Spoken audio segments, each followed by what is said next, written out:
Good morning student, welcome in my channel. Today we are going to study CFT, application of CFT.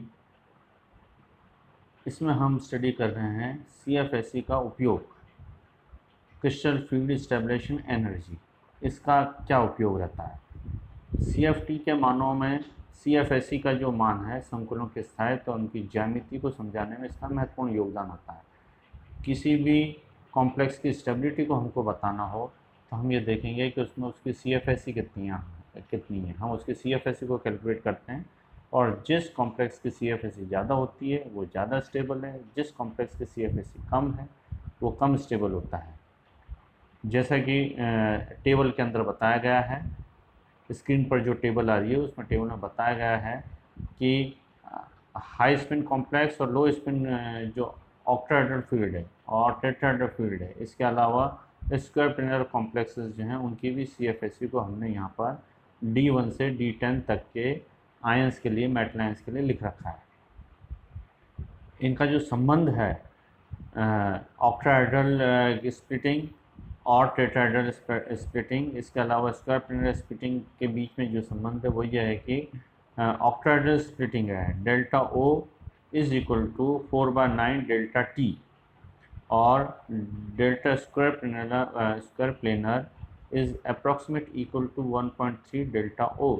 इसका मतलब ये हुआ कि delta square planar इसकी energy सबसे ज़्यादा होती है, उससे कम होगी डेल्टा O ऑक्टाहेड्रल की, उससे कम होगी टेट्राहेड्रल की एनर्जी। अब CFSE के आधार पर हम और दूसरी बातों को भी समझा सकते हैं, जैसे ऑक्सीकरण अवस्था का स्थायीकरण। CFSE का से हम ये समझ सकते हैं कि ऑक्सीकरण अवस्थाएं कुछ निश्चित लिगेंडों के संकुल बनाकर स्थायित्व प्रदान करती है। जैसे जल है, जल एक दुर्बल लिगेंड है लेकिन वो कोबाल्ट के साथ दो तरह के कॉम्प्लेक्स बना रहा है, COH2 6+2 और COH2 6+3। ये हाई स्पिन ऑक्टाहेड्रल संकुल बनाते हैं, लेकिन प्रायोगिक तौर पर जल CO+2 को स्थायित्व प्रदान करता है और CO+2 को अत्यंत अल्प स्थायित्व प्रदान करता है। जो जल है लिगेंड वो CO+2 को तो ज़्यादा स्टेबिलिटी देता है लेकिन CO+3 को कम स्टेबिलिटी देता है। इसका मतलब ये हुआ कि COH2+2 COH2+3 से अधिक स्थायी है। अब इसे हम CFSE के एनर्जी से कैसे समझाएंगे, तो इसको हम देखते हैं कि CO+2 इसका विन्यास है D7, जिसके लिए अष्टफल की ज्यामिति में CFSE का मान जो है वीक लिगेंड के लिए आता है 0.8। पिछली वाली जो हमने टेबल बनाई उसमें अगर हम देखें तो CO+2 जिसका विन्यास होता है D7 और क्योंकि H2O वीक लिगेंड है तो वीक लिगेंड के लिए ऑक्टाहेड्रल फील्ड के अंदर उसका वैल्यू आती है 0.8 डेल्टा O। इसी प्रकार CO+3 इसका विन्यास आएगा D6, इसकी वैल्यू आएगी वीक लिगेंड के अंदर 0.4 डेल्टा O। इससे सिद्ध होता है कि जिसकी वैल्यू ज़्यादा है वो ज़्यादा स्टेबल है, D7 की वैल्यू ज़्यादा है इसलिए वो ज़्यादा स्टेबल हुआ। इसलिए CFSE का अधिक मान COH2 का सब अधिक है, इसलिए वो ज़्यादा स्टेबल होगा। इसके विपरीत यदि हम प्रबल लिगेंड यूज़ करें, जैसा अमोनिया हमने यूज़ किया, तो वो अमोनिया कोबाल्ट धातु के साथ मिलकर कॉम्प्लेक्स बनाता है CONH6+2 और CONH6+2, ये ऑक्टाहेड्रल है। एक दूसरा लिगेंड है COH2 6+3, कोबाल्ट NH3 के साथ भी लिगेंड बना रहा है, H2 के साथ भी लिगेंड बना रहा है। अब इसमें हम देखते हैं कि अमोनिया के साथ जो इसने लिगेंड बनाया है उसमें इसकी जो वैलेंसी है CO+2 है, H2 के साथ जो लिगेंड बना है उसमें इसकी वैलेंसी है +3। हमको ये देखना है कि CO+3 को CO+2 की अपेक्षा अधिक स्थायित्व प्रदान किया गया है, अर्थात यहाँ पर CONH3 CONH3 से अधिक स्थायी है। मतलब NH3 वाला जो लिगेंड है, जिसमें NH3 वाला जो लिगेंड है CONH3 ये ज़्यादा स्थायी है और CONH3 ये कम स्थायी है। इस तथ्य को हम CFSE से समझाएं तो कैसे समझाएंगे कि CO+3 जो है उसमें D6 है, D6 विन्यास से इसकी CFSE 2.4 डेल्टा O है, जबकि CO+2 इसमें D7 है, इसके लिए CFSE का मान 1.8 है, इसलिए CO+3 वाला जो कॉम्प्लेक्स है वो ज़्यादा स्टेबल होगा। इसी प्रकार इसके संकुलों के त्रिविम रसायन की बात करें तो हम देखेंगे कि क्रिस्टल शेल सिद्धांत के आधार पर हमको ये ज्ञात हुआ है कि delta T is equal to 4/9 delta O, अर्थात चतुष्फलकीय जो विपाटन ऊर्जा है वो अष्टफलकीय विपाटन ऊर्जा से काफ़ी कम है। और यदि हम चतुष्फलकीय लिगैंड का प्रबल लिगैंड चतुष्फलकीय ज्यामिति जो है चतुष्फलकीय क्रिस्टल क्षेत्र में अगर प्रबल लिगैंड भी लें तो उसकी भी जो एनर्जी है वो ऑक्टाहेड्रल से कम होती है। जनरली हम प्रबल लिगैंड लेते हैं तो प्रबल लिगैंड का स्प्लिटिंग डिफरेंस ज़्यादा होता है, वीक लिगैंड का स्प्लिटिंग डिफरेंस कम होता है। तो इस आधार पर अगर हम चतुष्फलकीय लें फील्ड लें और उसमें अगर प्रबल लिगैंड लगाएं तो चतुष्फलकीय ज्यामिति में प्रबल लिगैंड की भी एनर्जी इतनी ज़्यादा नहीं होती, वो भी ऑक्टाहेड्रल फील्ड से कम होती है। तो ऐसी स्थिति में चतुष्फलकीय वाले सभी लिगैंड जो हैं वो हाई स्पिन कॉम्प्लेक्सेस होते हैं, इसलिए चतुष्फलकीय संकुलों में इलेक्ट्रॉन का युग्मन अनापेक्षित होता है और अधिकतर चतुष्फलकीय संकुल उच्च चक्रण वाले ही होते हैं।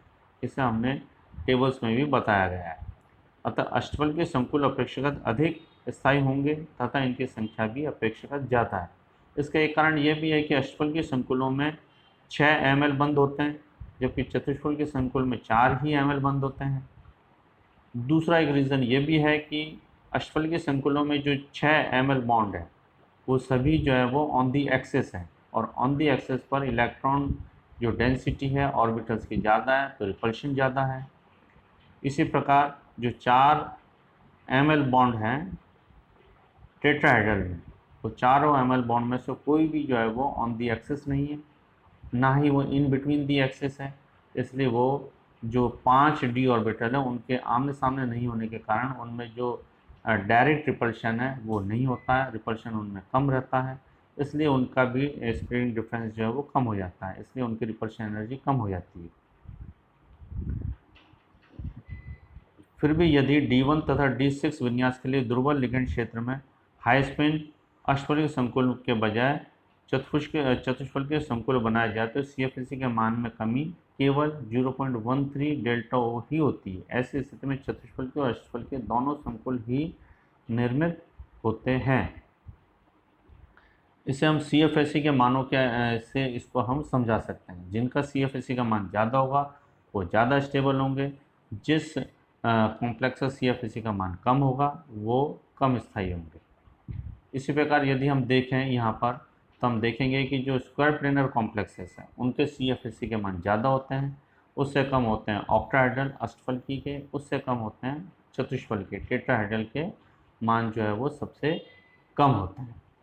यदि हम D8 विन्यास को लें तो संकुल अष्टफलकी ज्यामिति ग्रहण करने में जो है इनका बड़ा योगदान रहता है।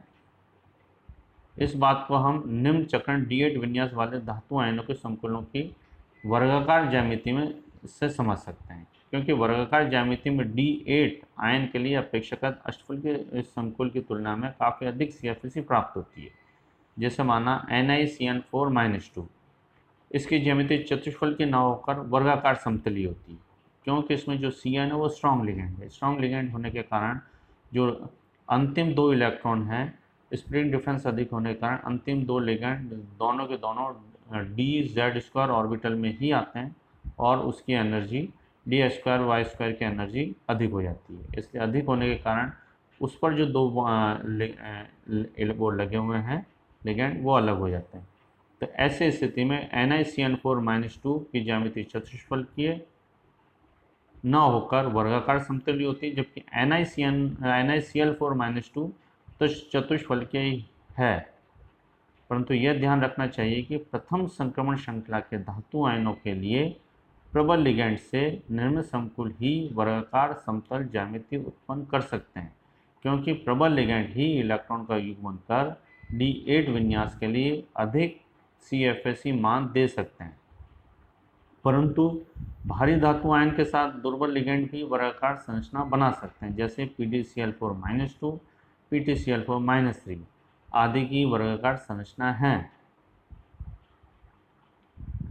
इसके अलावा एक अपने पास एग्जाम्पल है, वो एग्जाम्पल ये कहता है कि Cu2 आयन दुर्बल और प्रबल दोनों प्रकार के लिगेंडों के साथ वर्गाकार समतलीय संकुल बनाता है। Cu2 इसके अंदर D9 इलेक्ट्रॉन होते हैं।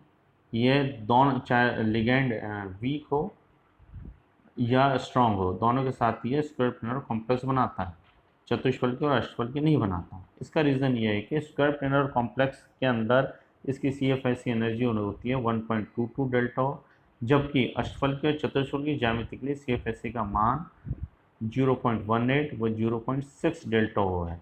इसलिए CFSE वर्गाकार में CFSE के मान से है जो कि वर्गाकार के CFSE के मान से कम है, इसलिए Cu2 वर्गाकार समतलीय संकुल ही बनाएगा, चाहे लिगेंड क्षेत्र कैसा भी हो। इन्हीं शब्दों के साथ आज का हम टॉपिक समाप्त करते हैं। आपको इस टॉपिक से रिलेटेड जो भी क्वेश्चन पूछना हो, इसमें कोई तकनीकी गड़बड़ हो, लेक्चर में कहीं कोई परेशानी हो, तो आप कमेंट बॉक्स में जाकर कमेंट कर सकते हैं। आप हमारे चैनल को सब्सक्राइब भी कर सकते हैं। Thank you.